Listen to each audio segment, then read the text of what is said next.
नाज़रीन अस्सलाम वालेकुम। नाज़रीन आज के वीडियो का मौजू है कि बिहार का विधानसभा इलेक्शन 2025 का वो बहुत ही करीब आ गया है और जैसे-जैसे करीब आ रहा है वैसे-वैसे बड़े-बड़े राजनीतिक दलों की और उम्मीदवारों की और यहाँ तक कि जनता की, हमारी और आपकी दिलों की धड़कनें तेज़ होती जा रही हैं कि क्या होगा, कब ये रिज़ल्ट आए और हम देखें हमारे पसंदीदा जो उम्मीदवार हैं वो उनको जीतते हुए, हमारी पसंदीदा सरकार जो है वो सब शपथ लेते हुए दिखे। तो इसकी एक कौतूहल हमारे दिलों में है। तो 6 नवंबर को पहले चरण का मतदान होने वाला है और दूसरे चरण का मतदान 11 नवंबर को होने वाला है और 14 नवंबर को रिजल्ट आएगा, फैसले का दिन है। तो 2 चरण में इस बार के जो इलेक्शन है वो हो रहे हैं।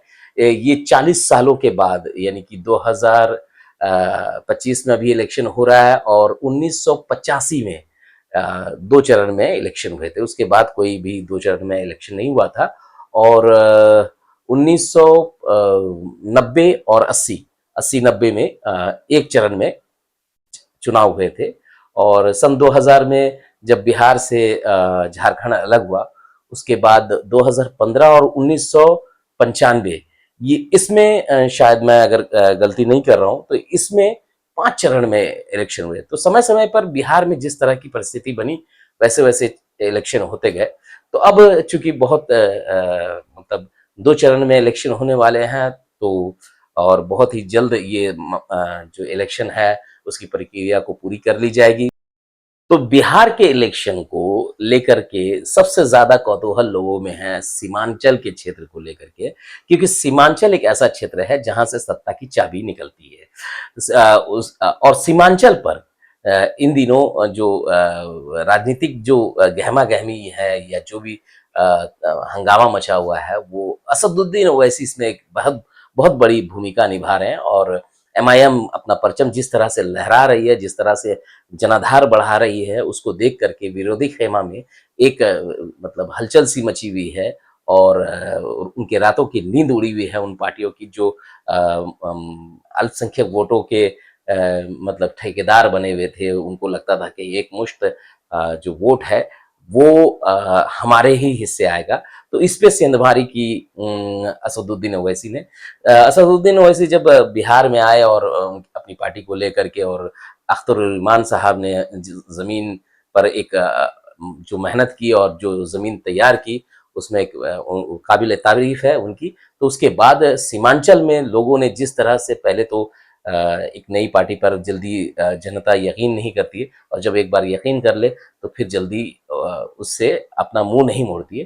तो लेकिन क्या कहें, कुछ मतलब परस्त और मतलबी इंसान जो लोग हैं और लालची लोग थे, वो पार्टी से जुड़े। उनको लगता था कि पार्टी पर हमारा ही मतलब हक है और उनको लगता था कि हमें ही टिकट मिलना चाहिए। जब उन्हें टिकट नहीं मिली तो वो लोग पार्टी के खिलाफ में बोलने लगे और पार्टी के खिलाफ एक मुहिम चला रखी है इन दिनों यूट्यूब पर। मैं देखता हूँ कि वो मुहिम ये है कि एक थंबनेल जो बना रहे हैं वो एमआईएम के खिलाफ और सबक सिखाना है एमआईएम को और असदुद्दीन ओवैसी को मतलब इस बार हरा देना है। तो इस तरह से जो मुहिम चला रहे हैं, ये वो लोग हैं जो जिन्हें टिकट नहीं मिली और वो जो पहले कहते थे कि राजद को कभी वोट मत दीजिएगा, राजद ने हमारे साथ नाइंसाफी की है, और वही राजद का जाके दामन थाम दिया। और ये दाढ़ी और टोपी लगाए हुए लोग हैं, ये मुनाफिक मतलब कहा गया है ऐसे लोगों को जो मुनाफिक होते हैं। तो मौलाना अतहर साहब, जो अतहर जावेद साहब की बात कर रहा हूँ, ये इनको राजद में ज्वाइन कराया गया, वो भी तेजस्वी यादव साहब। सोचिए कि एमआईएम की कितनी बड़ी मतलब अहमियत हो गई है कि तेजस्वी यादव जो हैं वो उनको पार्टी में एंट्री करवा रहे हैं और उनके साथ तस्वीरें खिंचवा रहे हैं। और अतहर जावेद साहब का वहां जाना और न्यूज चैनलों को मौका मिल गया कि एमआईएम को लगा बड़ा झटका। अरे भाई साहब, पहले एक बार गूगल सर्च कर लो, अतहर जावेद लिख लो और उनकी एक तस्वीर मिल जाए, 2 तस्वीर मिल जाए, उससे ज्यादा मिल जाए, तो मैं मान जाऊं कि हाँ भाई उनका एक जनाधार है। उनकी जनाधार है ही नहीं तो पार्टी हिलेगी कैसे? एक बात याद रखिए, एमआईएम कोई इस तरह की पार्टी नहीं है। एमआईएम जज्बा है लोगों का। सालों से जिस जगह पे बारिश नहीं हुई थी, सूखा पड़ा हुआ था, वहां एक बारिश की बूंद अगर पड़ जाती है तो उसकी जो उसकी अहमियत जो होती है ना, वो आप अंदाजा नहीं लगा सकते। उसी तरह जिस कौम की कोई मतलब कयादत की बात नहीं थी, जिस कौम का कोई रहबर नहीं था, कोई मतलब लीडरशिप की बात नहीं करता था, वहां पर एक लीडरशिप खड़ा हुआ है, एक रहबर खड़ा हुआ है, तो उसको आप कैसे हिला सकते हैं? तो ये अतहर जावेद साहब हैं, इसहाक आलम साहब हैं, इनका गूगल सर्च कर लीजिए तो पता चल जाएगा। ये शॉर्ट सीट की दावेदारी पेश कर रहे हैं इसहाक आलम साहब। भाई साहब, अपने जमानत जब अगर आप मतलब बचा ले जाएंगे तो वही बहुत बड़ी बात है। 100 सीट की बात तो दूर की बात है। तो ये ठेकेदार लोग हैं, तो इनसे बचने की जरूरत है। मैं हमेशा कहता हूं कि जुम्मनों से बचिए। तो ये जुम्मन है।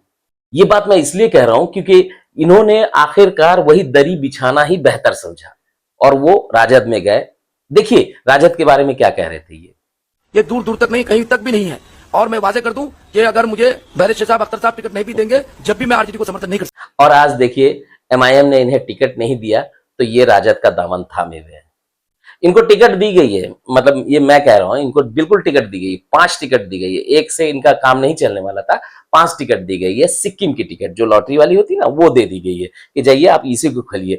बाकी एमएलए की टिकट के तो आपके अंदर में वो बात ही नहीं है, तो औकात ही नहीं है, तो आप कहाँ से एमएलए की टिकट लेंगे? तो आपकी औकात सिर्फ यही दरी बिछाने की है और सिक्किम की लॉटरी लेकर के खुश रहने की है। वो बच्चों का खेल खेलते रहिए। मौलाना अतहर साहब, आपने जो किया है वो बिल्कुल गलत किया है। और आप आपका आप बेनकाब हो चुके हैं। आपका चेहरा से जो नकाब था वो उतर गया है। आपने जो कौम की मतलब कयादत की बात की, या जितनी बातें आप लोग जो करते रहे, और उसके बाद आपको एक टिकट नहीं मिलने से जिस तरह से आपने बवाल काटा, आप राजद में गए, आपको टिकट मिल जाएगा। जिस दिन मिल जाएगा तो बोलिएगा, मैं आपको सलाम करूंगा। अरे जो एमएलए सिटिंग एमएलए हैं उनको टिकट नहीं दी गई तो आपकी क्या औकात है? आपको कहां से टिकट मिल जाएगी? अरे जो परसों से जिन्होंने अपनी जिंदगी लगा दी मुस्लिम वोटों को एक करने के लिए, राजद में कदम से कदम मिला करके चले, उनको आज साइडलाइन कर दिया गया, उनकी टिकट काट दी गई। अब्दुल बारी सिद्दीकी को मैं सुन रहा था इंडिया टीवी के इंटरव्यू में, तो वो कह रहे थे कि मैं पार्टी में बात करूंगा, मैं मंच पे नहीं बात करूंगा। नाराजगी देखिए उनकी है, तभी वो ये सवाल कह रहे हैं, ये सवाल उठा रहे हैं, ये बातें कह रहे हैं। उनकी नाराजगी इसलिए है, जो एनडीटीवी के न्यूज एंकर ने कहा कि अब्दुल बारी सिद्दीकी को आखिरी वक्त में कहा गया कि केवटी से आप लड़िए। तो इस तरह से जहां आपने सिटिंग एमएलए के टिकट काटे और आपने यादव कैंडिडेट को दिया, और वहीं जब आप किसी का टिकट नहीं काट सकते तो ऐसी जगह भेजना चाहते जो उम्मीदवार चाहता नहीं है कि वहां से इलेक्शन लड़े। तो आप समझिए कि राजद ने किस तरह से लीडरशिप को की धार को कुंद करने की कोशिश की है, और आप उसी पार्टी में गए हैं। जाइए, जो लोग हैं वो लोग जाइए। एक बात याद रखिए, एमआईएम का काफिला रुकेगा नहीं इंशाअल्लाह। दोस्तों, मुझे बड़ा दुख होता है ये देख करके, हमारे ही लोग ये वोट के सौदागर बनते, इनको जब पद मिल जाता है तो ये सब भूल जाते हैं, कौम की बातें भूल जाते हैं, मुस्लिम क़यादत की बात भूल जाते हैं, मुस्लिम सियासत की बात भूल जाते हैं। अब एक हमारे अजीज मतलब हैं इमरान प्रतापगढ़ी साहब, शायर थे, इनकी शायरी दिलों में चुभती थी, सुनते थे तो दिल मतलब बाग बाग हो जाता था, रोना आता था उनकी लाइंस को देख करके, सुन करके कि हमारे साथ क्या हो रहा है। और जब इन्हें सत्ता की चाबी मिली, ये कांग्रेस में गए, राज्यसभा में गए, एमपी बन गए, तो अब कांग्रेस का कर्ज चुका रहे हैं। असद साहब पे सवाल उठा रहे हैं कि एनआरसी में आप शाहीन बाग क्यों नहीं आए। सुनिए ये। असदुद्दीन ओवैसी, मैं पूरे हिंदुस्तान के मुसलमानों को मुखातिब करके आपसे सवाल पूछता हूं, विधायक जितवा करके क्या कर लोगे ओवैसी साहब? असदुद्दीन साहब माइक पर खड़े होकर के अल्लाह और रसूल का नाम लेकर के वोट मांगते हैं, तो उनसे पूछो कि वो इतना झूठ क्यों बोलते। दोस्तों आप ही बताइए, अब आदमी कहेगा कि मेरे घर पे क्यों नहीं आए, वो फला के यहां क्यों नहीं गए। ये सवाल उठाने की बात नहीं है। एनआरसी पर असद साहब ने किस तरह से आवाज उठाया है ये पूरा देश जानता है, पूरी दुनिया जानती है। इमरान प्रतापगढ़ी, मैं बेहतर कहूंगा कि आप असद साहब पर इल्जाम ना लगाएं। हम कोई ट्रोलर नहीं है और मैं उनकी पार्टी से भी नहीं हूं, मैं बार बार कह रहा हूं, बस पसंद करता हूं, आपको भी पसंद करता हूं। अगर आप कौम की बात करेंगे तो आप दलाली करना छोड़ दीजिए तो बेहतर है, वरना आप महान लीडरों में गिनती नहीं होगी, आपकी चमचों में गिनती होगी, ये याद रखिए आप। दोस्तों, मुझे तो शेर व शायरी इमरान प्रतापगढ़ी की तरह नहीं आती कि ये शेर व शायरी बोल करके लोगों की ताली बजवा ले। मैं सीधा साधा इंसान हूँ, एक आम इंसान हूँ, और मैं सिर्फ इतना जानता हूँ कि मुद्दई लाख बुरा चाहे तो क्या होता है, वही होता है जो मंजूर खुदा होता है। आप ही कह रहे हैं कि असद साहब के चेहरे पर नूर है, फिर वो झूठ क्यों बोल रहे हैं? रसूलुल्लाह सल्लल्लाहु अलैहि वसल्लम के नाम से वो वोट मांग रहे हैं। तो आप बताइए कि अल्लाह की मर्जी होगी तभी नूर आया होगा। उनके बदन में कोई बटन नहीं लगा होगा कि उन्होंने दबा दिया तो चेहरे पे नूर आ गया। वो अल्लाह की मर्जी पर है। आपके चेहरे पे फिटकार, एनीवे मैं आगे नहीं कहूंगा। इमरान साहब, आप हक और बातिल को समझिए। बेहतर है कि ये सब फालतू की बातें मत कीजिए। आपको जहां लगता है वो पार्टी की बात कीजिए। असद साहब को नीचा दिखा करके आप ऊंचा उठेंगे, ऐसा ये इस तरह की राजनीति में मत आइए। अब मैंने शेर इसलिए पढ़ा कि मैं इमरान प्रतापगढ़ी की तरह बड़ा शायर नहीं हूं कि बोल करके ताली पिटवा लूं, सिर्फ इसलिए क्योंकि ये जगह ये शेर फिट होता है कि मुद्दई लाख बुरा चाहे तो क्या होता है, वही होता है मंजूर खुदा होता है। तो अल्लाह की मर्जी है तभी एमआईएम का पार्टी अपना विस्तार कर रही है, लोगों के बीच जनाधार बढ़ा रही है। उसकी धमक इतनी है कि लोग जो पहले एमआईएम को तवज्जो नहीं देते थे और न्यूज़ चैनल और उसकी न्यूज़ नहीं लगाते थे, आज उनकी न्यूज़ चैनल में असद साहब के और एमआईएम की न्यूज़ के बगैर उनका चैनल आगे बढ़ ही नहीं रहा है।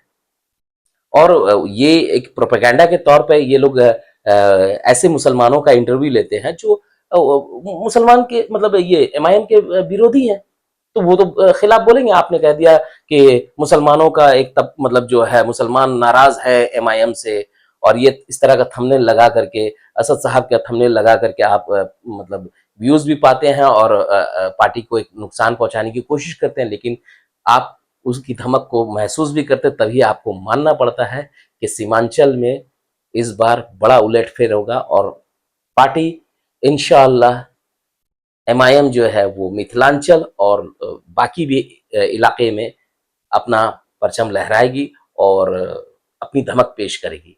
तो दोस्तों, इस वीडियो में यहाँ तक की बातें थी। मैं आपके पास आऊँगा दूसरी वीडियो लेकर के, इसी तरह की जो बातें होंगी, जो मैं आपके पास अगला वीडियो लेकर आऊँगा उस वक्त जो करंट अफेयर होंगे उस पर, और आपसे रूबरू होऊंगा। और हाँ, मैं आपको बता दूं कि खुशखबरी ये है कि मेरे चैनल में लाइव स्ट्रीमिंग भी चालू हो गया, तो मैं इंशाअल्लाह बीच बीच में लाइव स्ट्रीमिंग में भी आऊँगा, आपसे रूबरू होऊंगा। आप अपने कमेंट्स मेरे वीडियो पे ज़रूर कीजिए और मैं उसका जवाब देने की पूरी कोशिश करूँगा।